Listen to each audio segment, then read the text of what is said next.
Rhoda grew up in the Philippines, but her love story began in Saudi Arabia and eventually took her to small town America, where she's a wife, mother, and an entrepreneur. Class is in session, and in today's lesson, Rhoda will explain how a little girl from eastern Samar can meet the love of her life in Saudi Arabia and find herself happily and busily in America. It is a soap opera story. Goat milk soap, that is.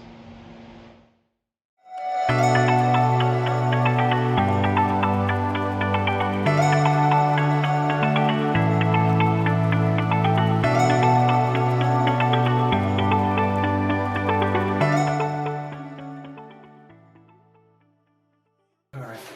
I'm here with my new friend Rhoda. We are in rural Missouri. And Rhoda, it's good to see you. Thank you, sir. And happy birthday. Thank you. Yeah. So, yeah, we had a little birthday party today. I didn't even know I was going to be walking into a birthday party, but I did. It's all good. So, anyway, wanted to talk a little bit about your experience coming to America. And how long have you been in America? I've been here now for 5 years. Yeah, 5 Okay. years. Yeah, 5 years. And you married to an American husband? Yes, sir. He's from here in Missouri. Yeah, over here. So yeah. Okay. How did you meet him? Well, I met him in Saudi Arabia while I was working there. So yes, he was there for work too. So yeah. Okay, so you were an OFW and he had work in Saudi Arabia also? Yes, sir. Yeah. Okay. And what kind of work did you do in Saudi? I was a physical therapy, and I got like some client, like cousin of the princess, the prince, so like that. So I was just like having a good job over there. So I was working for 18 years, and when my husband came to me, it was like, yeah, we lived there for 10 years. But I was telling to my husband, we can stay here, as much as we can. But my husband said we need to go back to America because grandparents wanna stay with the kids. So I said, okay, so that's why we're here. So it's for the grandparents. Yes, sir. So, but it was all good. We're okay here. So yeah, Okay. we're okay. All right. Now, originally in the Philippines, where did you live? Yeah, I live in Eastern Samar.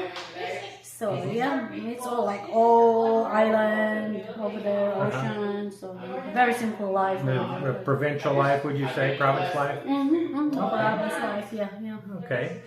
Now, you have how many children? I got two. One boy is 11 years old and one is 8 years old. So yeah, one boy, one girl. One boy, one girl, okay. Yes, sir. How has it been raising them in a household that comes from two different cultures originally?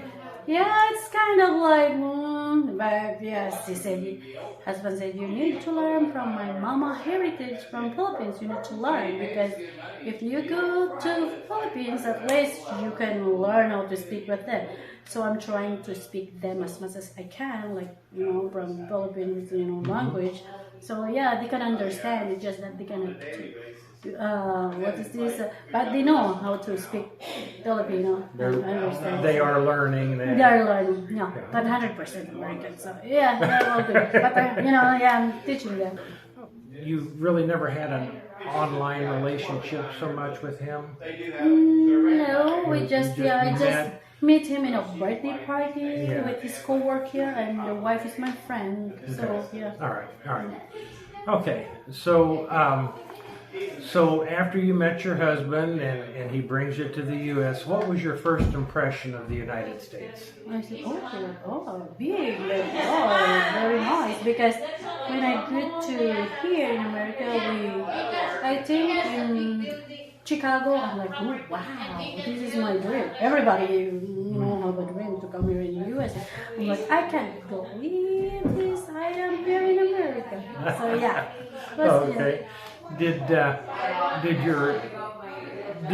it meet your expectations or exceed your expectations? Exceed my expectation. I that's I'm like, wow, I was like, ooh, so yes, yeah.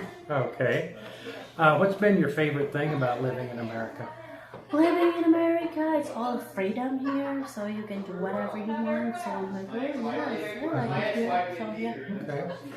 And freedom including to start a business if you wanted to. Yes, sir. Yeah. So tell me about your business. Well, we have our business. We start from the goat milk soap. So we name Albert's Little Acres LLC. So we start having the goat milk soap because we have a lot of milk from the goats. So we try and giving a gift to a friend. After a friend said, why not selling because it's all good.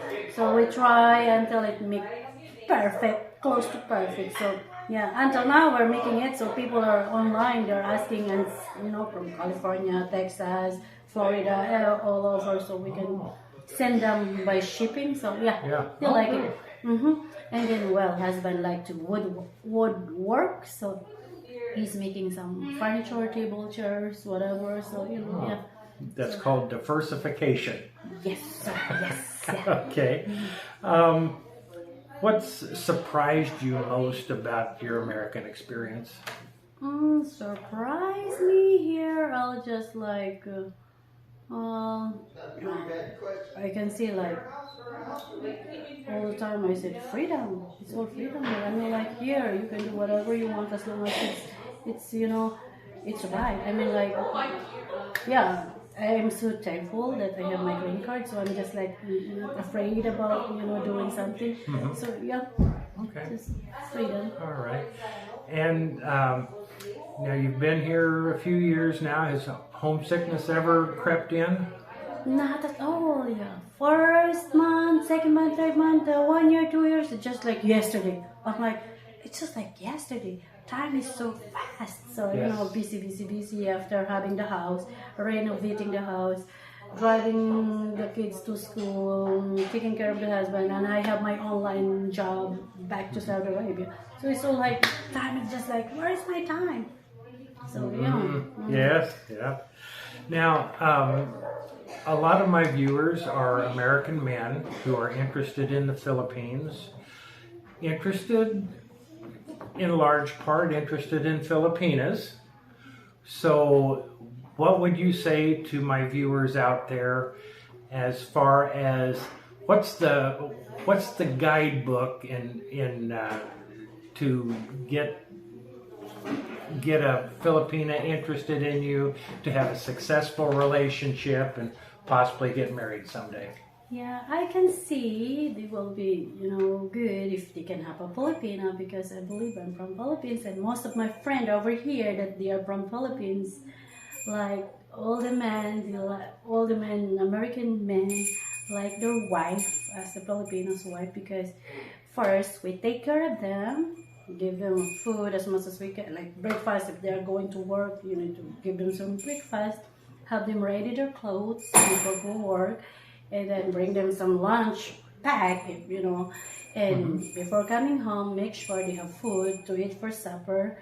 And despite of the very busy schedule, still we're trying to make, have, good taking care of the family. So prioritize the family. Okay. So we're so that I can see that they will be good if they marry from Philippines because I believe we all take care of our men. Okay. Yeah, let me turn the tables on that just a little bit now. What would you tell the Filipinas who are interested in having an American man? What do you need to watch out for? What are the character traits of American men that you might have to watch out for? Well, yeah. For me, as I know over in Missouri over here, some of the guys did, but some we don't know. So they need to make sure. And they need, before they get married, they need to know the guy first because we never know. And the other side, maybe they're bad. So it's just kind of like, need to know him first as much as they can, maybe a year, 2 years, something like this, before getting married, because we never know if they are good or bad, so everywhere. In other words, take your time and proceed with caution. Yes, sir. You do need to be careful. I'm just so lucky to have my husband that he's a good guy, I know a lot of people good, but not all people are good, so yeah. You want to make sure with them, they need to make sure that they're good, before they make, married or, Right. have a husband. Okay, very good. Yeah. Well, thank you very much for your time. Thank you, sir. And happy birthday again. Thank you. It was all good. Yes, yeah. And we will see you next time. Yes, bye-bye. Bye.